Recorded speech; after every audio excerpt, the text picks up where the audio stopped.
ನಮಸ್ಕಾರ. Bronze filler ರಾಡ್ನೊಂದಿಗೆ oxy acetylene ವೆಲ್ಡಿಂಗ್ನಿಂದ ಪೆಡೆಸ್ಟಲ್ ಜರ್ನಲ್ ಬೇರಿಂಗ್ನ ಹೌಸಿಂಗ್ ಅನ್ನು ರಿಪೇರಿ ವೆಲ್ಡಿಂಗ್ ಮಾಡುವ ಕುರಿತ ಈ ಸೆಷನ್ಗೆ ಸ್ವಾಗತ. ಈ ಸೆಷನ್ನ ಉದ್ದೇಶಗಳನ್ನು ನೋಡೋಣ. ಈ ಸೆಷನ್ನ ಕೊನೆಯಲ್ಲಿ ನಿಮಗೆ ಇದು ಸಾಧ್ಯವಾಗುತ್ತದೆ: ಆಯಿಲ್, ಗ್ರೀಸ್ ಇತ್ಯಾದಿಗಳಿಂದ ಪೆಡೆಸ್ಟಲ್ ಜರ್ನಲ್ ಬೇರಿಂಗ್ನ ಹೌಸಿಂಗ್ ಅನ್ನು ಸ್ವಚ್ಛಗೊಳಿಸುವುದು, ಸರಿಯಾದ ನಾಜಲ್ ಗಾತ್ರ, ವೆಲ್ಡ್ ಫಿಲ್ಲರ್ ರಾಡ್ ಮತ್ತು ಫ್ಲಕ್ಸ್ ಅನ್ನು ಆಯ್ಕೆ ಮಾಡುವುದು, ಸ್ವಲ್ಪ ಆಕ್ಸಿಡೈಸ್ಡ್ ಫ್ಲೇಮ್ ಅನ್ನು ಹೊಂದಿಸುವುದು, ವೆಲ್ಡ್ಮೆಂಟ್ನಲ್ಲಿನ ದೋಷಗಳನ್ನು ಸ್ವಚ್ಛಗೊಳಿಸುವುದು ಮತ್ತು ಪರಿಶೀಲಿಸುವುದು, ಪೆಡೆಸ್ಟಲ್ ಜರ್ನಲ್ ಬೇರಿಂಗ್ನ ಹೌಸಿಂಗ್ ಅನ್ನು ಸಿದ್ಧಪಡಿಸಿ ಮತ್ತು OAW ಮೂಲಕ ರಿಪೇರಿ ಮಾಡುವುದು. ಇದಕ್ಕಾಗಿ ಅಗತ್ಯವಿರುವ ಟೂಲ್ಗಳನ್ನು ಪಟ್ಟಿ ಮಾಡೋಣ. Gas welding torch with hoses, valves, pressure regulators, flashback arresters and cylinders, steel rule, files of various grades, hacksaw frame with blade, bench vise, tri-square, cleaning agent, steel wire brush, spark lighter, chipping hammer. Oxy acetylene flame ಸೆಟ್ಟಿಂಗ್ನ ಕಾರ್ಯವಿಧಾನದ ಬಗ್ಗೆ ತಿಳಿಯೋಣ. ಸುರಕ್ಷತಾ ಉಡುಪು ಧರಿಸಿ: helmet, apron, gloves, trousers, boots. Gas ಸಿಲಿಂಡರ್ಗಳನ್ನು ತೆರೆಯಿರಿ ಮತ್ತು ರೆಗ್ಯುಲೇಟರ್ಗಳ ಮೇಲೆ ಗ್ಯಾಸ್ ಪ್ರೆಷರ್ ಅನ್ನು ಸರಿಹೊಂದಿಸಿ. ಬ್ಲೋ ಪೈಪ್ನಲ್ಲಿ ಅಸಿಟಲಿನ್ ಗ್ಯಾಸ್ನ ಕಂಟ್ರೋಲ್ ವ್ಯಾಲ್ವ್ ಅನ್ನು ತೆರೆಯಿರಿ.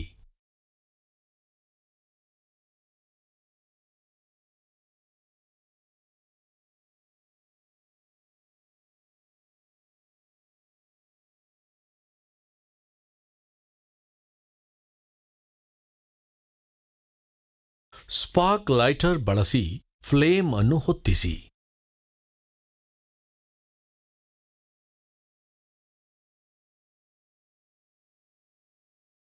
ಕಪ್ಪು ಹೊಗೆ ಹೋಗುವವರೆಗೆ ಅಸಿಟಲಿನ್ ಹರಿವನ್ನು ಹೊಂದಿಸಿ. ಫ್ಲೇಮ್ನಲ್ಲಿ ಯಾವುದೇ ಶಬ್ದವಿಲ್ಲದೆ ಸರಿಯಾದ ರೌಂಡ್ ಇನ್ನರ್ ಕೋನ್ ಅನ್ನು ರೂಪಿಸುವವರೆಗೆ ಆಕ್ಸಿಜನ್ ಗ್ಯಾಸ್ ಅನ್ನು ತೆರೆಯಿರಿ. ಇದನ್ನು ನ್ಯೂಟ್ರಲ್ ಫ್ಲೇಮ್ ಎಂದು ಕರೆಯಲಾಗುತ್ತದೆ. ಆಕ್ಸಿಜನ್ ಗ್ಯಾಸ್ ಅನ್ನು ಹೆಚ್ಚಿಸುವ ಮೂಲಕ ಆಕ್ಸಿಡೈಸಿಂಗ್ ಫ್ಲೇಮ್ ಅನ್ನು ಹೊಂದಿಸಿ.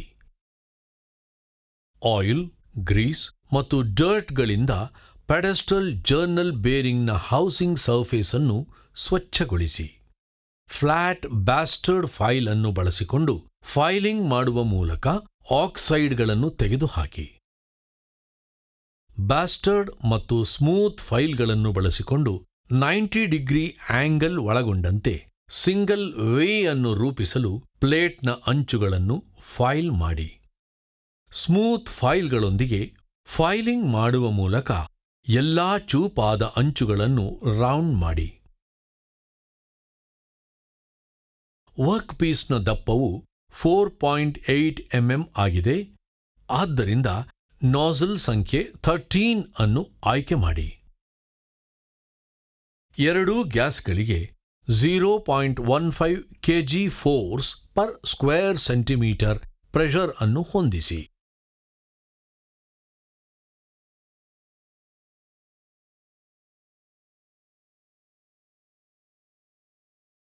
ಆಕ್ಸಿಜನ್ ಪ್ರೆಷರ್ ಅನ್ನು ಸ್ವಲ್ಪ ಹೆಚ್ಚಿಸುವ ಮೂಲಕ ಸೌಮ್ಯ ಆಕ್ಸಿಡೈಸಿಂಗ್ ಫ್ಲೇಮ್ ಅನ್ನು ಹೊಂದಿಸಿ.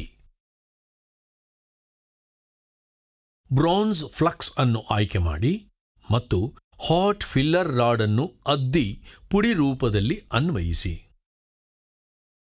ರೂಟ್ ರನ್ಗಾಗಿ 3 mm ವ್ಯಾಸದ ಸಿಲಿಕಾನ್ ಬ್ರಾನ್ಸ್ ಫಿಲ್ಲರ್ ರಾಡ್ ಅನ್ನು ಆಯ್ಕೆ ಮಾಡಿ.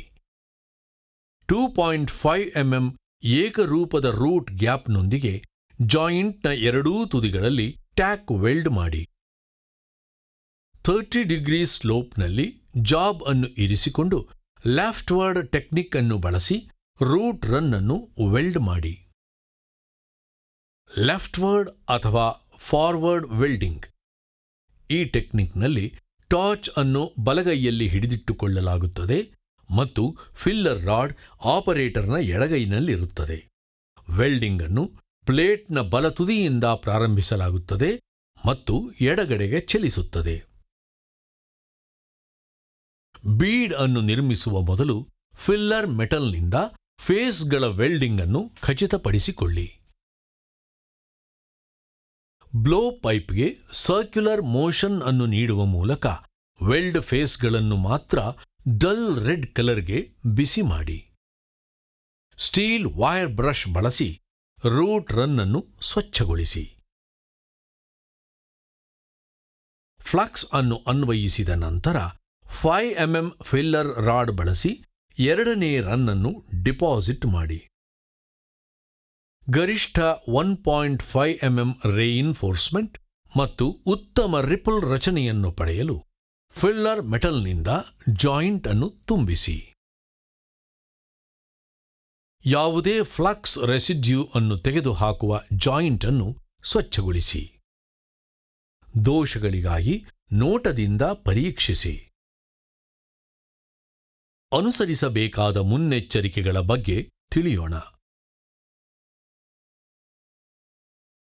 ಬೆವೆಲ್ ಅನ್ನು 30 ಡಿಗ್ರಿ ಇನ್ಕ್ಲಿನೇಷನ್ನೊಂದಿಗೆ ಹೊಂದಿಸಿ. ಫೆಲ್ಲರ್ ರಾಡ್ ಅನ್ನು 30 ಡಿಗ್ರಿಯಿಂದ 40 ಡಿಗ್ರಿಗೆ ಇರಿಸಿ ಮತ್ತು ವಿ ಮೇಲೆ ಉಜ್ಜಿ. ಬ್ಲೋ ಪೈಪ್ನ ಆಂಗಲ್ ಅನ್ನು 60 ಡಿಗ್ರಿಯಿಂದ 70 ಡಿಗ್ರಿಗೆ ನಿರ್ವಹಿಸಿ ಮತ್ತು ಬ್ಲೋ ಪೈಪ್ಗೆ ಸರ್ಕ್ಯುಲರ್ ಮೋಷನ್ ಅನ್ನು ನೀಡಿ. ಹಾಟ್ ಫಿಲ್ಲರ್ ರಾಡ್ ಎಂಡ್ ಅನ್ನು ಪುಡಿ ಮಾಡಿದ ಬ್ರಾನ್ಸ್ ಫ್ಲಕ್ಸ್ನಲ್ಲಿ ಆಗಾಗ್ಗೆ ಅದ್ದಿ. ಕ್ಯಾಸ್ಟ್ ಐರನ್ನ ಬ್ರಾನ್ಸ್ ವೆಲ್ಡಿಂಗ್ಗಾಗಿ ಬೇಸ್ ಮೆಟಲ್ ಅನ್ನು ಕರಗಿಸುವುದು ಅನಿವಾರ್ಯವಲ್ಲ. ಬೇಸ್ ಅನ್ನು 650 ಡಿಗ್ರಿಗೆ ಮಾತ್ರ ಬಿಸಿ ಮಾಡಲಾಗುತ್ತದೆ. ರೀಕ್ಯಾಪ್ ಮಾಡಲು ನಾವು ಕಲಿತಿರುವುದು: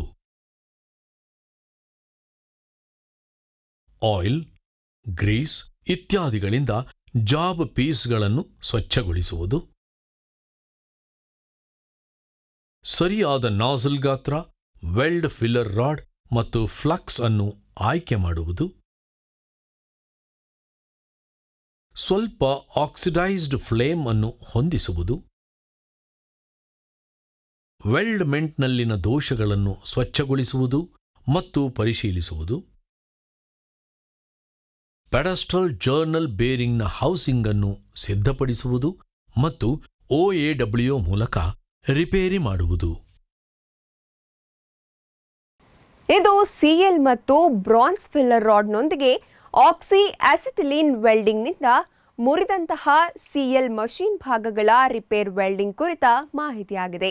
ನೀವು ಎಲ್ಲ ಪರಿಕಲ್ಪನೆಗಳು ಮತ್ತು ಅಭ್ಯಾಸಗಳನ್ನು ಅರ್ಥ ಮಾಡಿಕೊಂಡಿದ್ದೀರಿ ಎಂದು ಭಾವಿಸುತ್ತೇವೆ. ಮುಂದಿನ ಸೆಷನ್ನಲ್ಲಿ ನಿಮ್ಮನ್ನ ಭೇಟಿ ಮಾಡ್ತೇನೆ.